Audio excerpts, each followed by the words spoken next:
अस्सलाम वालेकुम दोस्तों, कैसे हो। मुझे उम्मीद है कि आप सभी से हो गए। न्यू अपडेट के साथ मैं आपके सामने फिर हाजिर हो चुके हैं। आज जो हम बात करेंगे, बहुत सारे लोगों के कमेंट आए हुए हैं हमारे पास में, जो कि हम कमेंट बॉक्स में आपको रिप्लाई नहीं कर पाए हैं।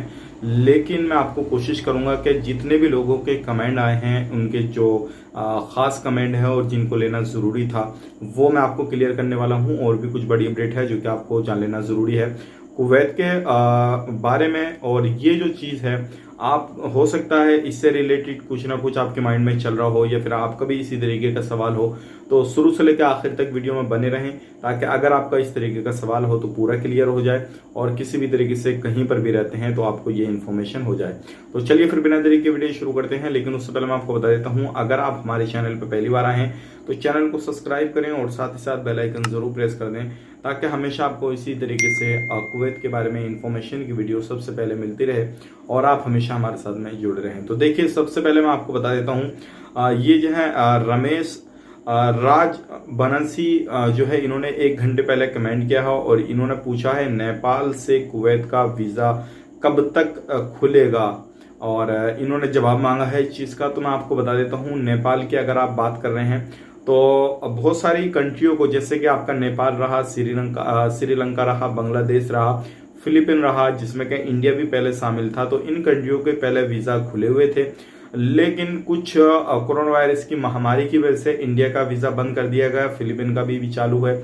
और अगर आप जाना चाहते हैं तो आप जा सकते हैं, कोई भी परेशानी नहीं है। लेकिन अगर नेपाल से आप जाना चाहते हैं तो भी जा सकते हैं, लेकिन ओनली डोमेस्टिक वाले जा सकते हैं। 18 नंबर वीज़ा वाले अभी नहीं जा पाएंगे, और जिनके वीज़ा ऑलरेडी निकले हुए हैं वो लोग जा सकते हैं और उस कंट्री को होकर जाएंगे जिस कंट्री को कुवैत ने इजाज़त दे रखी है। अगर आपकी डायरेक्ट फ्लाइट है तो डायरेक्ट जाइए, अदरवाइज आपको इजाज़त नहीं मिली हुई है तो किसी दूसरी कंट्री में जाइए, 14 दिन आप क्वारंटाइन रहिए और वहां से PCR लीजिए और उसके बाद में जो है कुवैत के अंदर चले जाइए। तो इस तरीके से आप जा सकते हैं अगर आप नेपाल से हैं तो।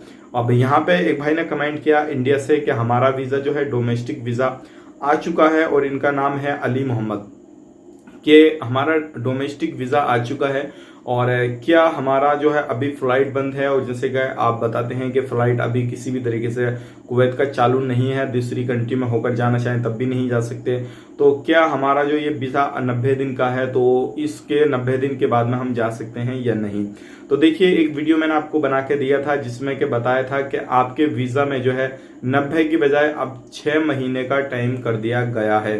यानी कि पहले 3 महीने का टाइम आपको मिलता था जो वीज़ा के अंदर, अभी आप देख रहे होंगे तो 3 महीने का टाइम है, लेकिन उसको बढ़ा के गवर्नमेंट ने 6 महीने का टाइम किया है। अब उसकी विना ये है, जैसे कि आपको मालूम है, अभी गवर्नमेंट ने जो है कुवैत की फ्लाइट, कुवैत गवर्नमेंट ने वो बंद कर रखी है कुवैत के लिए, जो इंडिया से डायरेक्ट फ्लाइट थी या किसी भी दूसरी कंट्री से होकर जाना चाहते हैं तो इंडियन लोगों के लिए, क्योंकि काफ़ी ज़्यादा केसेस हैं। तो इस चीज़ को देखते हुए 6 महीने एक्स्ट्रा कर दिए गए हैं, ताकि लोगों का जो पैसा जा चुका है, जो पेमेंट लग चुका है, किसी भी तरीके से वो ख़राब नहीं हो। और जैसे ही वीज़ा आगे शुरू किया जाएगा, एंट्री शुरू होगी, तो उसी वीज़ा पे लोग जो है एंट्री कर पाएंगे। तो बेटेंशन हो रही है। आप अगर आपका वीज़ा निकल चुका है तो 3 की बजाय आपको 6 महीने का एंट्री करने का टाइम दिया हुआ है। आप आराम से 6 महीने के अंदर कभी भी एंट्री कीजिए, कोई परेशानी नहीं है। ओनली डोमेस्टिक वीज़ा का पहले वीज़ा निकल रहा था और वही लोगों को लिए ये 6 महीने का टाइम दिया हुआ है। अब बात कर लेते हैं अदर वीज़ा वालों की। तो अदर वीज़ा वालों का भी कोई अपडेट नहीं है। अब ये भाई हैं, एक भाई और हैं जिनका नाम है हकीम खान। इन्होंने 1 घंटा पहले कमेंट किया है, 1 साल से इंतजार कर रहा हूँ, ये कोरोना खत्म है होगा या नहीं। 18 नंबर वीज़ा ओपन नहीं हो रहा है, एयरपोर्ट का काम है। तो इनका पूछना है, 1 साल से इंतजार कर रहा हूँ, 18 नंबर वीज़ा ओपन होगा या नहीं, एयरपोर्ट का काम है। यानी कि इनका हो सकता है कोई एयरपोर्ट का वीज़ा निकला हुआ हो लेबर में या किसी भी तरीके से। तो देखिए, अगर आप हकीम खान जी 1 साल से इंतज़ार कर रहे हैं तो अभी और भी ज़्यादा इंतज़ार आपको करना रहेगा, क्योंकि अभी पूरे तरीके से कुवैत गवर्नमेंट ने जो है ऐलान नहीं किया है 18 नंबर वीज़ा वालों के लिए। और आने वाले वक्त में जल्दी ही लोगों को वैक्सीन लगा दी जाएगी और उसके बाद में जो है लोग कुवैत में एंट्री कर सकेंगे।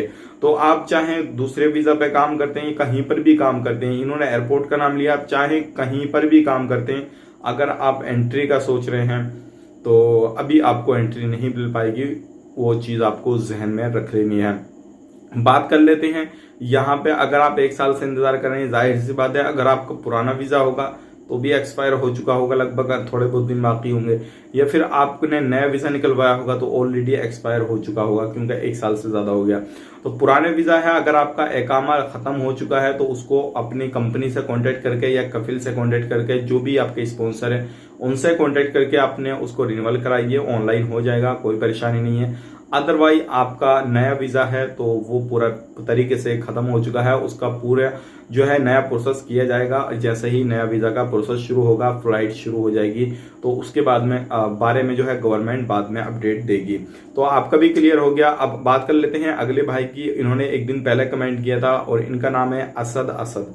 अब ये पूछ रहे हैं, सर मेरा वीज़ा 6 जून को ख़त्म है, मैं आ सकता हूँ? 18 नंबर वीज़ा है, अभी चल रहा मई और इसके बाद में जो आएगा जून आएगा। अब ये बोल रहे हैं 6 जून को ख़त्म है और इन्होंने यहाँ पे ये कमेंट नहीं किया, ये कौन सी जगह से हैं। अगर इन्होंने हिंदी में कमेंट किया तो मुझे ऐसा लग रहा है ये इनकी हिंदी से कि ये इंडिया से हैं। तो मैं आपको बताना चाहूँगा, अगर आप इंडिया से हैं तो अभी इंडिया से कोई चांस नहीं है। जैसे कि मैंने आपको ऊपर भी बता दिया कि किसी भी तरीके से आप अभी कुवैत के अंदर एंट्री नहीं कर पाएंगे।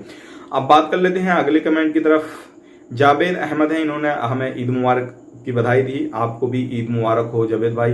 अब बात कर लेते हैं अगला कमेंट जो आया है, ये आया है अरबाज शेख। इन्होंने 22 घंटा पहले कमेंट किया है। सॉरी चाहूँगा, आपका जो कमेंट है मैं काफ़ी समय के बाद ले रहा हूँ और जवाब दे पा रहा हूँ। भाई मैं इंडिया में हूँ और मैंने वैक्सीन ली है, तो मैं आ सकता हूँ, मेरा वीज़ा 18 नंबर का है। तो देखिए यहाँ पे मैंने ये कमेंट इसलिए लिया है क्योंकि इन्होंने वैक्सीन का जिक्र किया है। वीज़ा की बात करें, 18 नंबर वालों की पहले ही एंट्री नहीं हो रही है।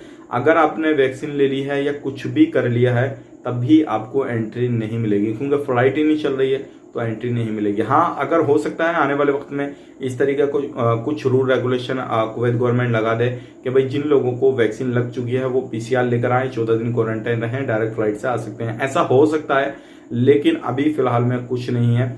इसके हवाले से कुछ अपडेट आएगा तो हम आप तक जरूर शेयर कर देंगे। अरबाज भाई, आपको जो है इंतजार करना रहेगा, उसके अलावा आपके पास में कुछ नहीं है। अब बात कर लेते हैं अगले कमेंट की तरफ। अब अगला कमेंट आ रहा है इनका, ये है रूसी और इनका कमेंट है, इंडिया जाने को कब फ्लाइट शुरू हो जाएगी? तो देखिए, अगर आप कुवैत में हैं फिलहाल में तो इंडिया की फ्लाइटें चल रही हैं। वंदे भारत मिशन के तहत आराम से आप फ्लाइट में जा सकते हैं। इंडियन एम्बेसी से कांटेक्ट कीजिए, जब भी फ्लाइट रहेगी, जो भी शेड्यूल लगेगा वो आपकी पूरी मदद करेंगे और पूरा वो आपको शेड्यूल वगैरह जो भी रहेगा, प्राइस वगैरह जो टिकट का है वो आपको, जो अपडेट था मैंने वो आप तक शेयर कर दिया। उम्मीद करता हूँ बहुत सारे लोगों के कमेंट इससे ही रिलेटेड होंगे जो मैंने आपको बताया है। तो अगर आपका इससे रिलेटेड कोई भी कमेंट था या किसी भी तरीके से माइंड में आपके क्वेश्चन चल रहा था फ्लाइट को लेकर, वीज़ा को लेकर, एंट्री को लेकर, तो वो पूरा क्लियर हो चुका होगा। तो मिलेंगे किसी नेक्स्ट वीडियो में। तब तक के लिए इस वीडियो को लाइक करें, शेयर करें। हमारे चैनल पर पहली बार आए हैं तो चैनल को सब्सक्राइब करें। तब तक के लिए आप अपना ख्याल रखें, अपनी फैमिली वालों का ख्याल रखें। Take care.